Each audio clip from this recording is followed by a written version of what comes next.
Hi, my name is Mariangela Mancuso, and I am the founder of Facebook group Chronic Lyme Disease Recovery and the owner at chroniclymerecovery.com, where I help you get your active life back from Lyme disease. As you can see today, my puppy Mario is hanging out with me, and he's pretty busy. He's at the stage where he likes to play and grab and do all sorts of things. So I hope you enjoy his presence today.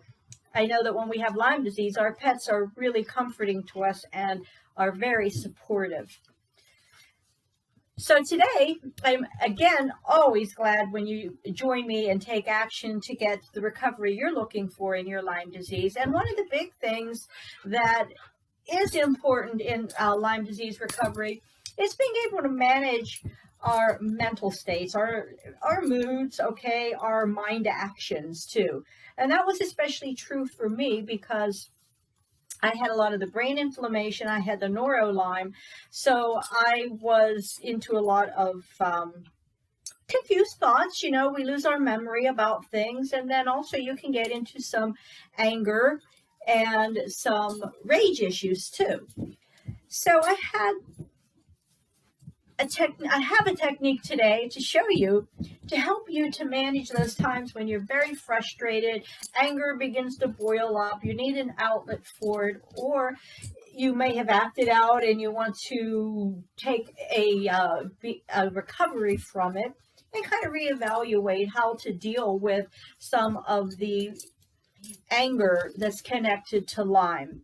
Again, whether it is just from the neurological process where you have episodes of rage and anger, or just because you're frustrated with the entire struggle of Lyme and its suffering. Hi, puppy. Here's your toy. Okay. Interruptions are part of life. So I actually am glad he's here because of our technique today that is going to help us deal with a timeout in life. And it's a very simple one. So let's get started. Now, you can do this technique seated as I am, on a pillow on the floor, in a chair, on your bed, or the position, the traditional position, is here on your heels in what's known as the hero's pose or rock pose. Now, it's called rock pose because when you're here and you begin to meditate, the position is very easy to be in with the back. There's not a lot of physical distraction, especially if you're okay. I'm going to move out a little bit more. If you're okay with the ankles and the knees, especially know that you need to be comfortable in those areas, but you can just be very nice in the back. For me, it's a wonderful, one of my favorites because of the ease in my back. But anyway, rock position is about being able to meditate here where you can dissolve the rocks in your life, the challenges, the stumbling blocks, the things that seem like you just can't get these areas of your life to shift or change. So this is a position for dealing with a timeout too, because sometimes we need that when we are in an angry phase to dissolve that intensity. So the position for the breath, this is a breath work, okay? So the position for the breath is easy here too. Now, the position of the tongue is part of this technique. And what you do is you will stick out the tongue in a curled position like this. Now, not everyone can curl their tongue. That's a hereditary thing. So don't get worried about it. Do the best you can. Imitate it the best you can. Because you can always just stick out a small part of the tongue. Our breath work on the inhale is this. That's the inhale. Tongue goes out and you inhale with a curled tongue. The exhale is a closed, relaxed mouth, and you exhale out the nose. So one round of that breath would be, okay? Now, eyes can just be closed, or if you like to do the Gaze at the tip of the nose. It helps to anchor in the lobes of the brain, the front lobes of the brain. And to find the tip of the nose, I generally put my finger here and I look down toward it. And yes, it's a bit of a cross-eyed look, not exceedingly, it's not described as a cross-eyed look. It's also a kind of learned position for the eyes. But you look down and you want to see the edges of the nose. You don't want to be super cross-eyed where everything looks incredibly double. So play with that. There's a degree of skill that's with that particular position, but if you're here looking at your finger, you're more than likely in the posture, and you can learn to have that when you take your hand away. But again, closing the eyes is fine too. Right, Mario? Okay, so he's going to show you how I can work to maintain my meditative mind when there's a lot of distractions around. That's really part of what yoga is all about. Life does not start to have no distractions. It's just that you learn how to manage yourself around those distractions. But he's a fun one anyway.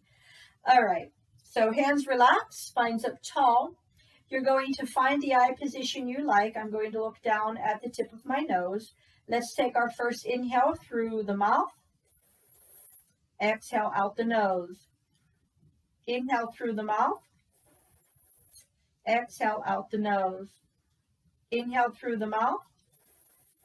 Exhale out the nose. One more. Inhale through the mouth. Exhale out the nose. Okay, and that's how you do it at your own pace.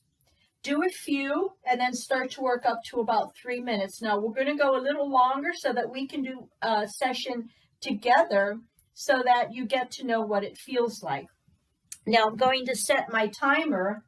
And we're going to go 1 whole minute on this, okay, which isn't a long time for some meditations, but it's a good way to begin to know the continuity of it.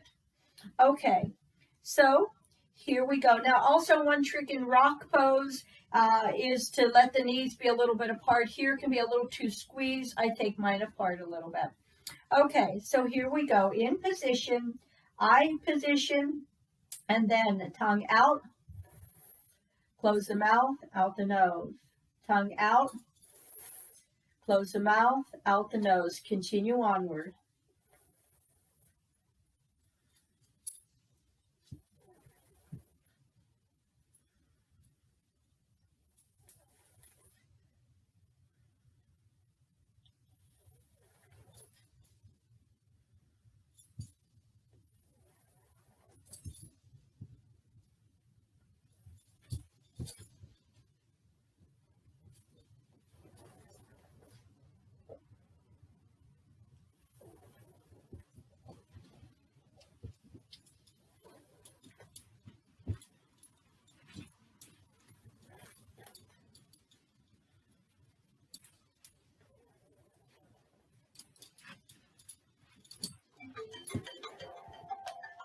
Do one more breath and then relax. Just simply rest with your eyes closed. Let your breath relax. And then go ahead and open your eyes. And that's the technique. Now, again, that was 1 minute. Here's your toy. There you go. Ouchie. Okay, so you'll do that breath for about a minute to begin, and then work up to 3 minutes, and then work up to 11 minutes as your total time.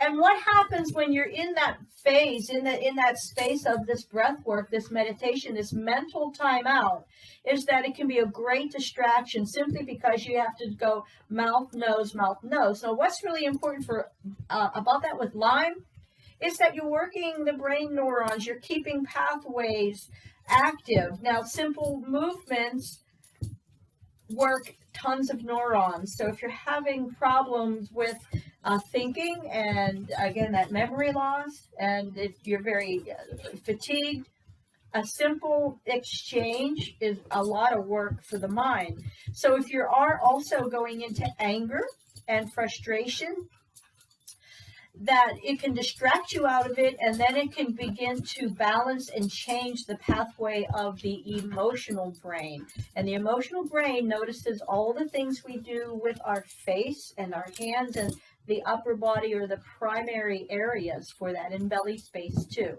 And that's why yoga is really helpful in managing the emotional landscape of Lyme and the suffering, because the suffering is the emotional space. That's the biggest hardship of all, because that's where the loss of life is. So practice this, and go ahead and hit like and subscribe and the little bell so you get my upcoming notifications about videos that I post. You get to see Mario growing and learning how to meditate, right?